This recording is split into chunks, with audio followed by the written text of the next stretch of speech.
Gold trusted gold buyers మీరు తాకట్టు పెట్టిన బంగారాన్ని విడిపించి ఈ రోజు ఉన్న మార్కెట్ ధరకు కొనబడును.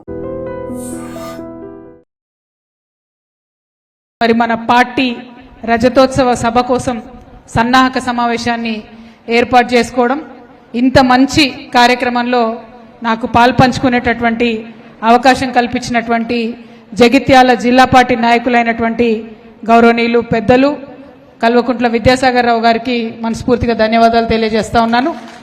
అదేవిధంగా గౌరవనీయులు పెద్దలు అన్న రాష్ట్ర స్థాయిలో నాయకత్వంలో అనేక బాధ్యతలు పోషించి మరి జగిత్యాలలో తన యొక్క అనుభవాన్ని అంతా కూడా మరి మనకు ఉపయోగించి గెలుపులో ఈసారి సంజయ్ అన్న గెలిచినటువంటి గెలుపులో తన వంతు పాత్ర చాలా పటిష్టంగా పోషించి మనని ముందుకు తీసుకెళ్తున్నటువంటి గౌరవ నాయకులు అన్న ఎల్ రమణన్న గారికి, కౌన్సిల్లో మేమిద్దరం బెంచ్ మేట్స్, మరి వారికి ధన్యవాదాలు ప్రత్యేకంగా తెలియజేస్తా ఉన్నాను. అదేవిధంగా నేను జగిత్యాల జిల్లా ఏర్పడ్డప్పటి నుంచి కూడా ఒకటే మాట చెప్తూ వచ్చిన, మా జగిత్యాల జిల్లాకు పెద్దన్న మా కొప్పులీశ్వర్ అన్న, వారు జగిత్యాల జిల్లా ఏర్పడ్డప్పుడు 2014లో వారి మంత్రిగా లేరు.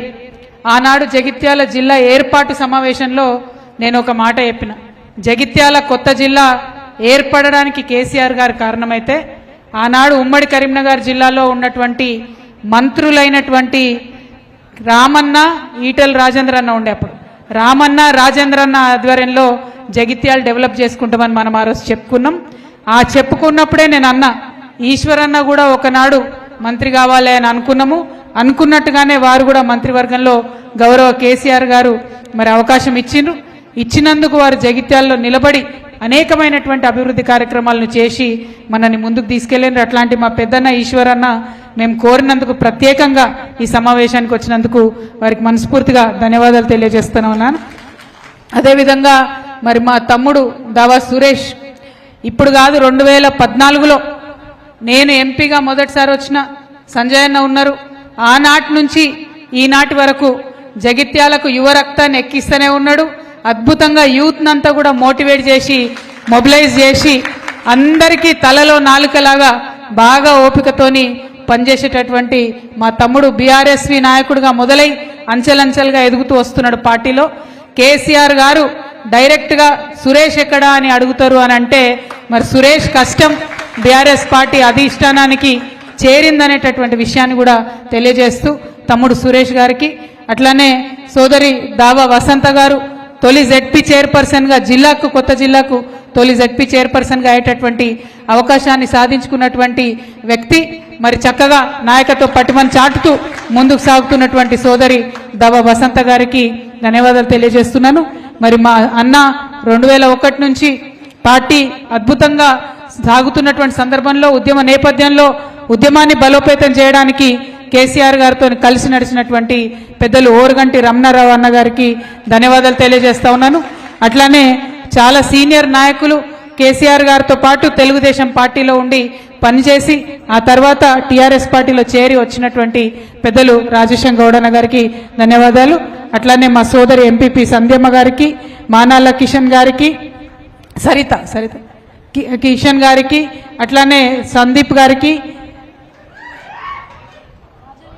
రాజలింగం గారికి, అట్లానే అన్న బాపిరెడ్డి లోక బాపిరెడ్డి అన్న గారికి, అట్లానే వెంకన్న గారికి రైతు సమన్వయ సమితి, మైపాల్ గారికి, అట్లానే మరొక సీనియర్ మోస్ట్ నాయకులు మన జగిత్యాల పట్టణంలో అన్న ఇంకా యంగ్ అనుకుంటాడు, యూత్ అనుకుంటాడు, గల్లీ తిరిగి పనిచేస్తాడు అన్న గట్టు సతీష్ అన్న గారికి, అట్లానే వేదిక మీద ఉన్నటువంటి అనేక మంది మా నాయకులు టౌన్ వాళ్ళు ఉన్నారు, మా సమ్మిల సీనన్ ఉన్నారు, మా అక్క శారదమ్మ రమణ అన్న గారు ఎంపీపీగా ఉన్నారు వారికి, అట్లానే మన నిజామాబాద్ రూరల్ అధ్యక్షులు ఆనంద్ గారికి, అట్లానే వేదిక మీద ఉన్నటువంటి సోదరి ప్రియాంక గారికి, మా మాజీ కార్పొరేటర్ గారు శివన్న గారికి, అట్లానే ఇంకా అనేక మంది నాయకులు ఉన్నారు. మా గంగా అధ్యక్షుడు అయిండు నిజామాబాద్ దానికి, అనిల్ ఉన్నారు, తమ్ముడు మల్లేష్ యాదవ్ గారు ఉన్నారు, మన పక్క నియోజకవర్గం నుంచి అన్న రామ్మోహన్ అన్న కూడా వచ్చిండ్రు. మరి ఇట్లా ఒకరు కాదు ఇద్దరు కాదు, వేదిక ముందు వేదిక పైన ఉన్నటువంటి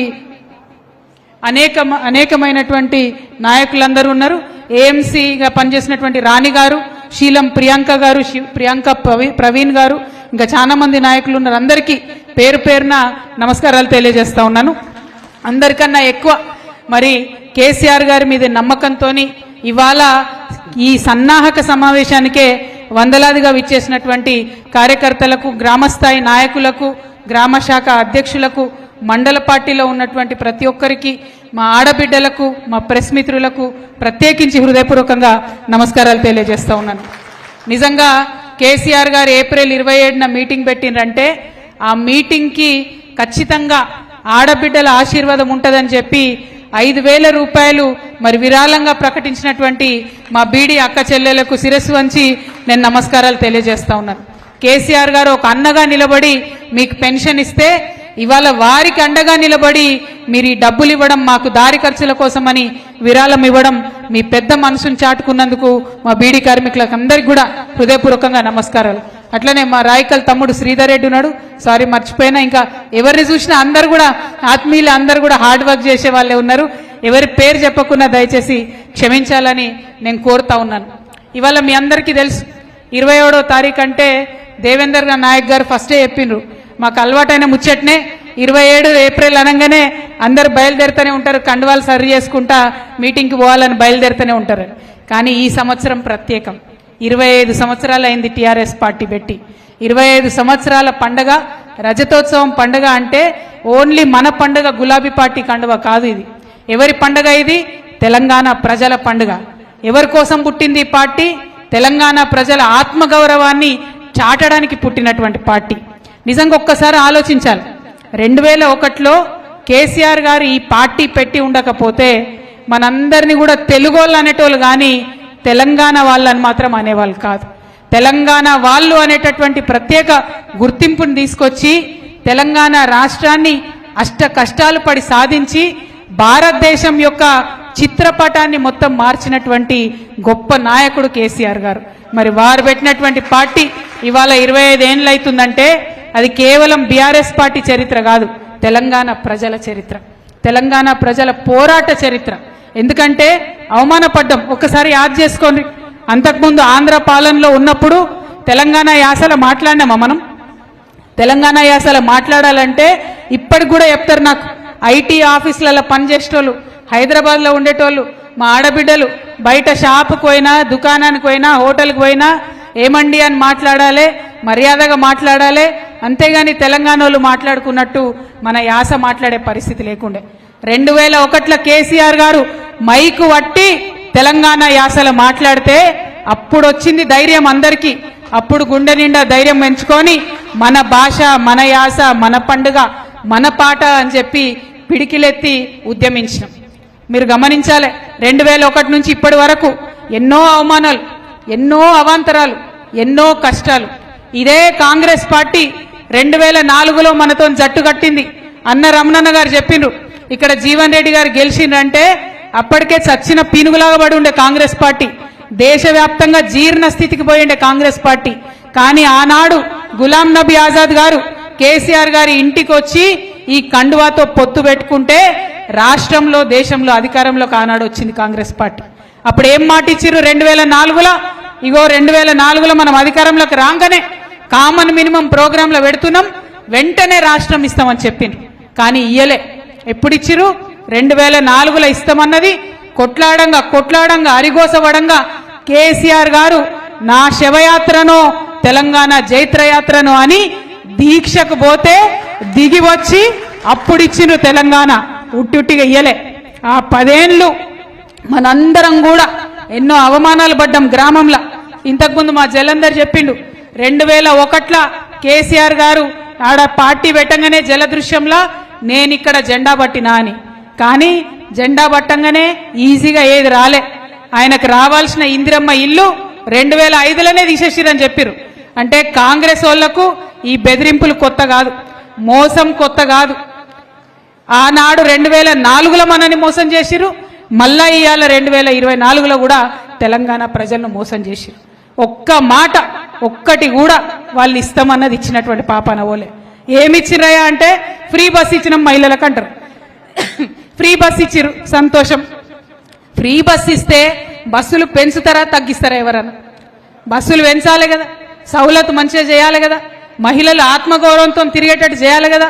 ఇలా పరిస్థితి ఉన్నదా? టికెట్ కొనుక్కున్న మగవాళ్ళకు సీటు దొరుకుతున్నదా? బస్సులల్లా ఎక్కడన్నా ఆపుతున్నారా? బస్సులు స్టాప్లల్లా వికలాంగులు ఉంటే వాళ్ళు చెయ్యి ఊపినా కూడా కనీసం బస్సు ఆపకుండా పోయేటటువంటి పరిస్థితి. ఎందుకోసం? డ్రైవర్ మీద భారం, కండక్టర్ మీద భారం, ఆర్టీసీ బస్సుల మీద భారం. మరి బస్సులు మీరు పెట్టినరు ఫ్రీ బస్సు, కానీ బస్సులు ఎందుకు పెంచరు? మా ఆడబిడ్డలు సౌకర్యవంతంగా కూర్చునేటట్టు ఎందుకు చేస్తలేరు? ఒక బస్సు ఇచ్చి మిగతా ఎగబెడతామంటే మరి మనం చూసుకుంటా ఊరుకుందామా? బస్సు ఇచ్చినాం కానీ బంగారం ఇయ్యమంటాడు రేవంత్ రెడ్డి గారు. విందామా? అట్లనే చూద్దామా?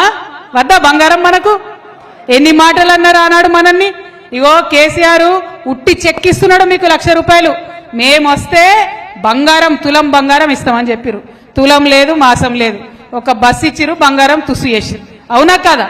మరి నేను మీ అందరినీ కోరేది ఒకటే, రమణన్న ఈశ్వరన్న ఇప్పటిదాకా చెప్పిండ్రు ఈ మాట. ఇక్కడ ఒక కవిత చెప్తే నడవదు, అక్కడ పెద్దలు కేసీఆర్ గారు ఒక్కరు చెప్తే నడవదు, కేటీఆర్ అన్న ఒక్కరు చెప్తే నడవదు. మనందరం కూడా ఒక్కొక్క కేసీఆర్ కావాలి. ప్రతి గ్రామంలో మీరందరూ కూడా ముందుకొచ్చి ఇలా కమిటీలు వేసుకున్నారు. తమ్ముడు రాయకల్ మల్లేష్ మాట్లాడుకుంటే చెప్పిండు, అక్క 32 గ్రామాలు ఉంటే 31 గ్రామాలలో మేము కమిటీలు వేసుకున్నామని చెప్పారు, జెండా ఎగరేస్తున్నామని చెప్పిండు. అట్లనే ప్రతి గ్రామంలో కూడా ఈ పార్టీలు చేస్తున్న మోసాన్ని దయచేసి ఎండగట్టాలి. అది ఒక్క కాంగ్రెస్ అనే కాదు, మన బీజేపీ కూడా అదే పరిస్థితి ఉన్నది. పసుపు బోర్డు తెచ్చినామన్నారు. ఇవాళ ఒక్క విషయం దయచేసి ఆలోచించండి. పసుపు బోర్డు వస్తే పార్లమెంట్లో పెట్టలే, దాన్ని చట్టం చేయలే, డైరెక్ట్ ఒక గెజెట్ ఇచ్చిరు, పసుపు బోర్డు ఇచ్చినామని చెప్పారు. దాంతో ఇప్పుడు ఏమైతుంది? ఒక్కటంటే ₹1 కూడా పసుపు బోర్డుకి రాలేదు. మొన్న పసుపు ధర పడ్డది. అంతకుముందు బండి సంజయ్ గారు ఏం చెప్పారు? ఈ పసుపు బోర్డు ఇనాగ్రేషన్ చేసేటప్పుడు ధర ఎప్పుడన్నా పడిపోతే కేంద్రం నుంచి డబ్బులు ఇస్తాం, ధర పడకుండా చూస్తామన్నారు. జరిగిందా? చూసినాం కదా, మన ముంగట్నే ఈ సీజన్లో జరిగింది.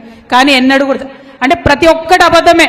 ఆనాడు మోడీ గారు మొదలుపెట్టిరు 2 కోట్ల ఉద్యోగాలు ఇస్తామని, ఇప్పటి వరకు ఇచ్చిన దాఖలాలు లేదు. 15 లక్షలు ప్రతి ఒక్కరికి వేస్తామన్నారు, ఇప్పటి వరకు ఇచ్చిన దాఖలాలు లేవు.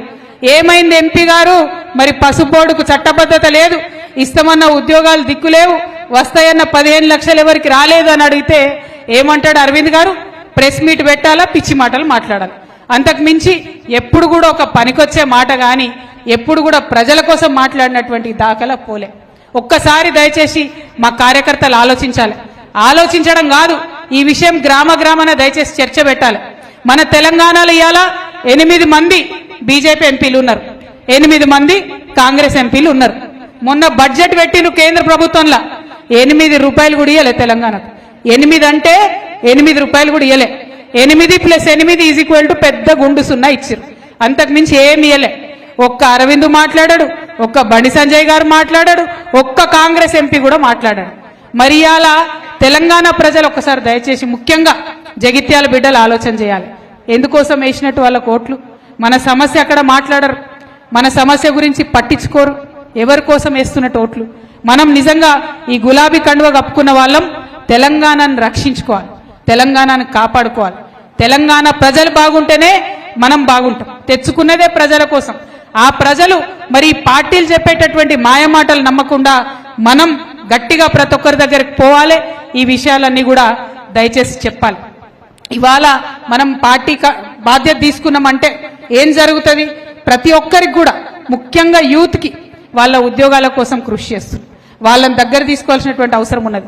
నిజంగా నేను ఈ జగిత్యాల్లో చెప్తా ఉన్నా, 2014లో సంజయ్ అన్న ఓడిపోయింది, 2018లో ఆ రోజు పెద్ద ఎత్తున యువకులు ముందుకు కదిలిండ్రు కాబట్టి, యూత్ ఆశీర్వదించారు కాబట్టే జగిత్యాల్లో 2018లో మనం గెలిచాం.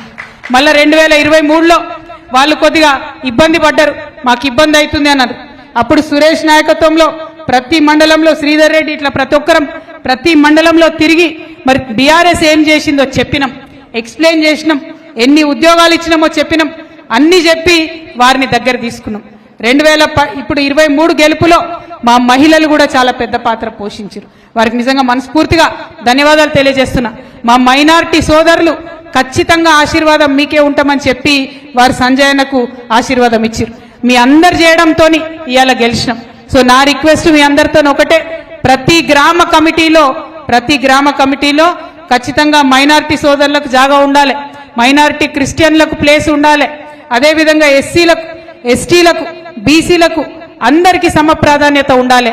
మహిళలు వాళ్ళ మండలానికి మన అధ్యక్షులు ఉన్నారు, మహిళలకు దాదాపు ప్రతి మండలానికి కూడా మహిళా అధ్యక్షులు ఉన్నారు. వాళ్ళని ఇంకా పెద్ద ఎత్తున ఎంకరేజ్ చేయండి.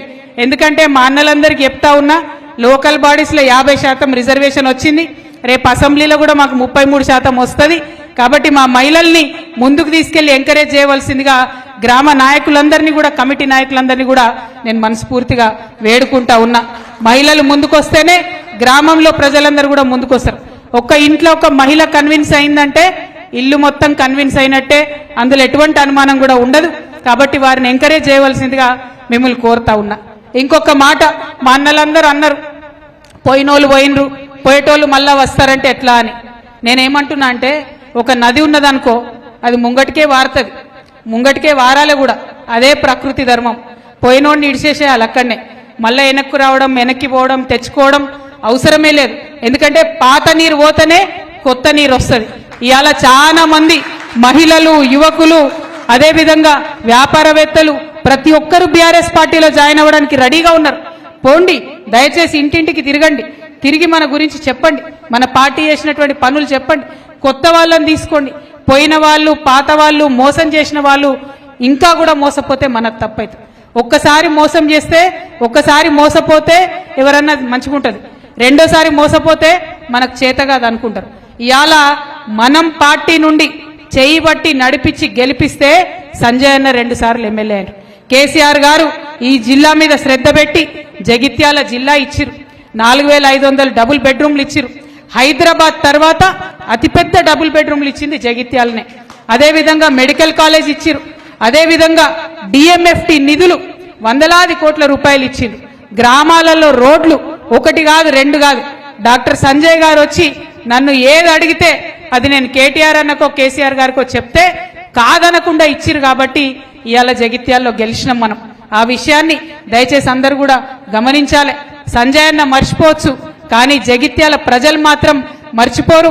ఇంకా కూడా కేసీఆర్ గారు చేసినటువంటి పనులు చెల్లె వసంత చెప్పినట్టు ఇప్పటికి కూడా వారిచ్చిన నిధులకే కొబ్బరికాయలు కొడుతున్నారంటే మరి ఎందుకోసం పోయినట్టు సంజయ్ అన్న కాంగ్రెస్ పార్టీలకు?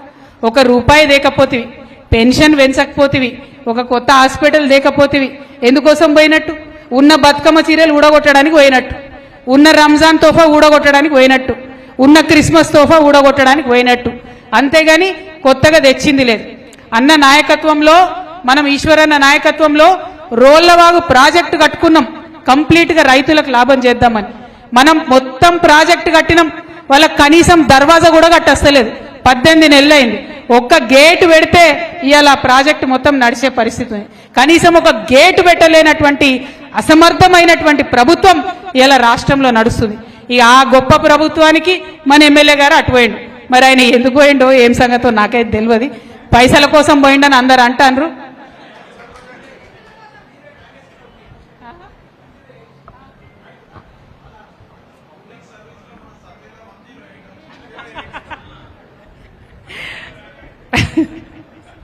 ఇక నేను ఏం చెప్పాలి, 1 కాదు 2 కాదు. ఆయనకు పబ్లిక్ మీద కన్సర్న్ ఉంటే పార్టీ మారాడు. ఫస్ట్ ఆఫ్ ఆల్ పబ్లిక్ మీద కన్సర్న్ లేకుండానే పార్టీ మారిండు. అయితే మొత్తం ఎమ్మెల్యేలు మొన్న పట్టిక వచ్చిందట, ర్యాంకింగ్ ఎవరు ఎట్లా పనిచేస్తురని. ఉన్నది ఎంతమంది ఎమ్మెల్యేలు మనకు తెలంగాణలో? అంతేనా? 119 మంది ఎమ్మెల్యేలు ఉన్నారు. అందులో మన గొప్ప జగిత్యాల ఎమ్మెల్యే గారికి వచ్చిన ర్యాంకు 108. 119 మందిలో 108వ ర్యాంక్ వచ్చింది. అంటే అంత గొప్పగా పనిచేస్తున్నాడు సంజయ్ గారు. మరి ఈ గొప్ప పని చేయడానికి అక్కడికి పోవడం ఎందుకు అన్నది ఎవరికి అర్థమైతే లేదు. అట్లనే అసెంబ్లీలో నోరు విప్పింది లేదు, ఒక్క మాట మాట్లాడింది లేదు. మీరందరూ ఇంకొక ముచ్చట గమనించినో లేదో, ఏమైంది? నేను మొన్న టీవీ చూస్తున్నదో, టీవీలో ఫోన్లో చూస్తుంటే ఈ మన సంజయ్ ఎమ్మెల్యే గారు, మన అరవింద్ ఎంపీ గారు ఢిల్లీలో కనబడ్డారు. నాకు కన్ఫ్యూజన్ అయింది, సంజయ్ అన్న బీజేపీలో ఏరిండా కాంగ్రెస్లో ఏరిండా అని. మీకేమైనా అర్థమవుతుందా ఏ పార్టీలో ఉన్నాడు? నాకైతే అర్థమైతే లేదు, ఆయనకు కూడా అర్థమైతే లేనట్టున్నది. కాబట్టి ప్రజలకు కూడా కన్ఫ్యూజనే ఉన్నది. ఈయన ఒకసారి బీజేపీ ఎంపీతో కనబడతాడు, ఇంకోసారి కాంగ్రెస్ ముఖ్యమంత్రితో కనబడతాడు. అంత కన్ఫ్యూజన్ గందరగోళం ఉన్నది. సరే, ఆయన ఏ పార్టీలో ఉండని, కానీ జగిత్యాలకు రావాల్సినటువంటి నిధులు, జగిత్యాలకు జరగాల్సినటువంటి అభివృద్ధి, జగిత్యాల ప్రజలకు రావాల్సినటువంటి పథకాలు ఇవి తీసుకురాకపోవడం మాత్రం చాలా దారుణం. అవి తీసుకొని రావాలని చెప్పి ఎమ్మెల్యే సంజయ్ గారిని నేను డిమాండ్ చేస్తా ఉన్నాను. ఇంకొక మాట, మన గ్రామాలకు సంజయ్ అన్న ఎక్కడికి వచ్చినా కూడా, ఎందుకంటే ఆయన ఏ పార్టీలు ఉన్నాడో, బీఆర్ఎస్ ఎమ్మెల్యేనైతే కాదు, ఏ పార్టీలు ఉన్నాడో తెలియదు, వస్తే మాత్రం బాజాప్తా నిలదీయాలి. 2500 రూపాయలు ఎప్పుడు ఇస్తావని అడగాలి ఖచ్చితంగా, తులం బంగారం ఎప్పుడు ఇస్తావని అడగాలి ఖచ్చితంగా, నిరుద్యోగ భృతి ఎప్పుడు ఇస్తామని అడగాలి ఖచ్చితంగా, సంవత్సరానికి 2 లక్షల ఉద్యోగాలు ఇస్తామని యువతకు చెప్పిరు, అవి ఎప్పుడు ఇస్తారని అడగాలి ఖచ్చితంగా, రోళ్లవాగు నుంచి నీళ్ళు ఎప్పుడు ఇస్తామని అడగాలి ఖచ్చితంగా. ఇవాళ మా రైతన్నలు ఉన్నారు ఇక్కడ, ఎంత ఘోరం ఎంత గోస అంటే కేసీఆర్ గారు వరద కాలువను ఒక జీవనదిలాగా ఉంచిరు. సంవత్సరం పొడుగున వరద కాలువల నీళ్లు నిల్వ ఉంచుతుండే కేసీఆర్ గారు. ఉంచడం వల్ల ఈ గత 10 ఏళ్లు కేసీఆర్ గారు ఉన్నప్పుడు తాగునీటికి ఇబ్బంది లేదు, సాగునీటికి ఇబ్బంది లేదు. ఇవాళ వరద కాలువలో నీటి లెవెల్ పడిపోవడంతో వరద కాలువ ఎగువ ప్రాంతంలో ఉన్నటువంటి రైతులు, అది మల్యాల కావచ్చు, కతలాపూర్ కావచ్చు, మా మెట్పల్లి కావచ్చు, ఈ అందరు రైతులకు కూడా చాలా ఘోరమైన ఇబ్బంది ఉంది. కేసీఆర్ గారు నాకు బాగా గుర్తు, ఆనాడు ఒక మాట చెప్పిరు, వరద కాలువ నీళ్లు ఉంటే రైతులు పెట్టుకునే ఆ మోటార్లు మీకేం పోతుంది అని కరెంట్ వాళ్ళందరికి చెప్పిరు, మీరు డిస్టర్బ్ చేయొద్దు, వాళ్ళకు మీటర్లకు ఛార్జీలు అడగొద్దు, వాళ్ళు పెట్టుకోనని. ఇవాళ మళ్ళా పాత కాంగ్రెస్ జమానా వచ్చింది, తెలంగాణ రాకముందున్న జమానా ఏంటిది, రైతులు పోయి కాలువల మీద మోటార్ పెట్టుకుంటే మోటార్ల కనెక్షన్లు వీకేస్తున్నటువంటి పరిస్థితి. అటువంటి పరిస్థితి ఉండొద్దని 10 ఏళ్లు కేసీఆర్ గారు తపన పడ్డారు. ఇవాళ మళ్ళా అదే వాపసు వచ్చిన పరిస్థితి. రైతు బంధు వేసినామంటారు, 60% మందికి ఇంకా రానేలేదు. రుణమాఫీ చేసినామంటారు, 50% మందికి ఇంకా కానేలేదు. ఈ విషయాలన్నీ మనకు తెలుసు, ఇక్కడ ఉన్నటువంటి నాయకులకు తెలుసు. నా రిక్వెస్ట్ ఏంటంటే ప్రజలకు చెప్పేటటువంటి బాధ్యత ఇగో ఈ కండువా వేసుకొని కమిటీలలో ఉన్నటువంటి మనందరి మీద ఉన్నది. కాబట్టి గ్రామానికి దయచేసి కాంగ్రెస్ పార్టీ చేస్తున్నటువంటి మోసాన్ని తెలియజేయవలసిందిగా నేను మిమ్మల్ని అందరినీ కూడా కోరుతా ఉన్నాను. అట్లానే మరి అలా 27వ తారీఖు నాడు మనందరం కూడా సభకు తరలి వెళ్ళడానికి సెంట్రల్ పార్టీ నుంచి ఆర్టీసీ బస్సులన్నీ కూడా మనం బాజాప్తా బుక్ చేసుకున్నాం. అట్లనే దావా వసంత సురేష్ గారికి మన అన్న రమణన్న విద్యాసాగర్ రావు అన్న గారి నాయకత్వంలో మరి పార్టీ నుండి 25 లక్షల రూపాయల చెక్కు కూడా ఇవ్వడం జరిగింది. ఆ చెక్కు ద్వారా బాజాప్తాగా ప్రైవేట్ బస్సులు, వెహికల్లు, మనదొక రాజకీయ పార్టీ, ఇది మన కుటుంబ సమావేశం, మన వార్షికోత్సవ సమావేశం కాబట్టి పెట్టుకుంటున్నటువంటి ఆ సమాజానికి అందరూ కూడా వసతులు కల్పించడానికి ఆర్థిక వనరులను కూడా మంచిగా సమకూర్చుకోవడం జరిగింది. మరి ఏ గ్రామానికి ఏ బస్సు వస్తుంది, ఏ గ్రామానికి ఏ బండి వస్తుంది, ఆ డీటెయిల్స్ అన్ని కూడా మీకు చెప్పడం జరుగుతుంది. ఆ రోజు 27వ తారీఖు నాడు దయచేసి మీ అందరితో విజ్ఞప్తి, మంచిగా జోర్దార్ సిల్క్ జెండాలు కూడా అన్ని వచ్చినాయి. ప్రతి గ్రామంలో మంచి గులాబీ జెండా పొద్దున్నే ఎగరేసుకోవాలి. ఆ తర్వాత బస్సా బండా ఏది ఉన్నదో బయలుదేరి ఖచ్చితంగా సభాస్థలికి చేరుకోవాలి. చాలా మంది చాలా రష్ అవుతుంది. మరి ఆ రష్ కాకముందే పొద్దున్నే బయలుదేరాలని చెప్పి నేను రిక్వెస్ట్ చేస్తా ఉన్నాను.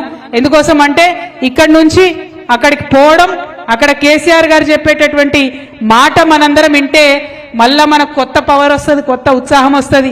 ఆ ఉత్సాహంతో మళ్ళా గ్రామాలలో మనం పార్టీ పని చేసుకోవచ్చు. కాబట్టి ఖచ్చితంగా సభకు ముట్టాలే, మనందరం కూడా చేరాలని చెప్పి ఈ సందర్భంగా నేను తెలియజేస్తా ఉన్నాను. జల్సే మే షామిల్ हमारे बहुत सारे मुसलमान भाई बहन हैं, आप सबको भी मैं सलाम करती हूँ. इस बार अगर डॉक्टर संजय साहब जगित्याल में जीते हैं तो इसमें बराबर हमारे मुसलमान भाइयों का पूरा साथ था, पूरा आशीर्वाद था. लेकिन आज जीतने के बाद बीआरएस पार्टी को धोखा देके, केसीआर साहब को धोखा देके वो जाके कांग्रेस पार्टी में शामिल हो गए. अगर कांग्रेस पार्टी में शामिल हो गए तो अब संजय अन्ना से पूछिए, कहीं भी मिलेंगे रास्ते में तो उनको जरूर टोकिए. अगर आप कांग्रेस पार्टी में शामिल हो गए तो किसके फायदा के लिए शामिल हो गए? किसी बच्चियों के वास्ते शामिल हुए, किसी औरतों को बेनिफिट के वास्ते शामिल हुए, किसी रैयतों के बेनिफिट के वास्ते शामिल हुए? किसके बेनिफिट के लिए आप कांग्रेस पार्टी में शामिल हुए? ये सवाल उनसे जरूर पूछिए, क्योंकि केसीआर साहब अकलियतों के हमदर्द है. उन्होंने अलग बहुत सारे स्कीम बनाए. शादी मुबारक अगर स्कीम लेके आए तो सिर्फ हिंदुस्तान में केसीआर साहब लेके आए. रमजान के टाइम पे गरीब मुसलमानों को कपड़े दिए पूरे हिंदुस्तान में, तो सिर्फ एक ही सीएम साहब थे, केसीआर साहब थे. మనం ఏ పండగ వచ్చినా, సేవాలాల్ జయంతి వచ్చినా అఫీషియల్గా వేసుకున్నాం, క్రిస్మస్ పండగ వచ్చినా అఫీషియల్గా వేసుకున్నాం, అంబేద్కర్ జయంతి అయినా అఫీషియల్గా వేసుకున్నాం. ఇట్లా ప్రతి ఒక్కటి చేసుకొని ప్రతి ఒక్కరిని గౌరవించుకొని మనం ముందుకెళ్తున్నాం. మన జగిత్యాల్లో మీ అందరినీ మళ్ళీ ఒకసారి నేను రిక్వెస్ట్ చేస్తా ఉన్నా, జగిత్యాల అంటేనే కేసీఆర్, కేసీఆర్ అంటేనే జగిత్యాల్. ఎందుకంటే తెలంగాణ ఉద్యమ సమయంలో మాట ఇచ్చిండ్రు, జగిత్యాల జిల్లా వేస్తా అన్నారు, చేసిండ్రు, కాలేజ్ ఇస్తా అన్నారు, ఇచ్చిండ్రు. ఇంకా అద్భుతంగా జగిత్యాల డెవలప్ కావాలంటే మళ్ళా గులాబీ జెండానే ఎగరాలే. అది జగిత్యాల్లో లోకల్ ఎలక్షన్ నుంచి ఎమ్మెల్యే ఎలక్షన్ దాకా, ఎంపీ ఎలక్షన్ దాకా ఎన్నిక ఏదైనా ఎగిరే జెండా ఈ గులాబీయే కావాలని చెప్పి మనందరం కూడా ప్రతిజ్ఞ తీసుకోవాలి. ఏప్రిల్ 27వ తారీఖున జరిగేటటువంటి మన మహాసభ తెలంగాణలో కుంభమేళా జరుగుతుందా అన్నట్టు ఉంటది. లక్షలాది మంది తరలి వస్తారు. కాబట్టి అందులో మన పాత్ర ఉండాలి, జగిత్యాల పిడికిలు కూడా అక్కడ లేవాలి అని చెప్పి మీ అందరినీ కోరుకుంటూ, మరి పెద్ద ఎత్తున జాగ్రత్తగా తరలి రావాల్సిందిగా అందరినీ పిలుపునిస్తూ మీ దగ్గర నేను సెలవు తీసుకుంటా ఉన్నాను. ఎక్కడోళ్ళు అక్కడ 2 నిమిషాలు కూర్చోవాలి. ఎందుకంటే మంచిగా జగిత్యాల చలో వరంగల్ సభ పోస్టర్ మనం రిలీజ్ చేసుకోవాలి. కేటీఆర్ అన్న మనకు ఒక బాధ్యత పెట్టిండు. ఆనాడు నేను లేనటువంటి సందర్భంలో అన్న ఒక మాట చెప్పిండు, జగిత్యాల మళ్ళీ తప్పకుండా కవిత పోతుంది, అంతా కూడా తిరుగుతుంది, తిరిగి మరి పార్టీ బాధ్యత తీసుకుంటుందని. రామన్న ఆదేశాల మేరకు ఇవాళ మనం జగిత్యాలో ప్రతి గ్రామంలో కమిటీ వేసుకున్నాం. ఫ్యూచర్లో పార్టీ నుంచి ఏ ఆదేశం వచ్చినా ఖచ్చితంగా ముందుకు తీసుకొని పోతాం.